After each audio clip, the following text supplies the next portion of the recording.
In Chapter 406 of My Hero Academia, titled Understanding Quirks, the nation of Japan is reeling from the intense battles that have unfolded across the country. Their heroes are being treated for their wounds, and captured villains are being transported into custody. In the midst of this chaos, the fierce battle at the National Takoba Arena rages on. However, there's a looming mystery surrounding the whereabouts of Eraserhead and Present Mike, who have been taken by Kurogiri. Returning to the heart of the main battle, we find All Might gazing in awe at Bakugos' newfound speed and power. Bakugo hints at a mysterious new ability he has discovered as he faces off against All For One, unleashing a devastating attack that sends the villain crashing into the ground. Despite Bakugo's remarkable display, All For One dismisses him as inconsequential, believing him to be no more than an insect in the face of his own power. He vows to deal with Bakugo later as he speeds off towards Shigaraki. Their narrative then shifts to Deku and Shigaraki, each engaged in an internal monologue, preparing for their next encounter. We return to Bakugo, who is now in hot pursuit of All For One,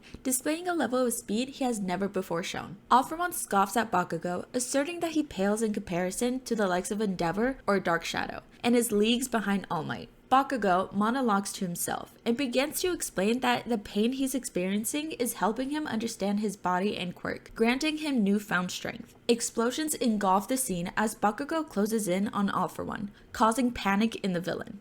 Bakugo even expresses his belief that this newfound power might help him catch up to Deku. On the next page, we glimpse Bakugo's parents watching the events unfold in a shelter with other civilians. Bakugo's mother insists they continue to watch, no matter how terrifying, as they know their son is bravely facing All For One with a smile on his face. She feels compelled to support him in any way they can, even if it means watching from a distance. The chapter takes a turn as we witness a flashback from All For One's younger days when he confronted one of the previous users of One For All. This user bears a striking resemblance to Bakugo, and it is revealed that he possesses the Overdrive quirk, making him the third user of One For All. All For One begins to see this figure in Bakugo and calls out his name. In response, Bakugo asks All For One if his memory is getting fuzzy, because I am Kachan of the Bakugos. The chapter concludes with intense emotions on both sides, as the war draws closer to its end, leaving us anticipating the release of My Hero Academia Chapter 407.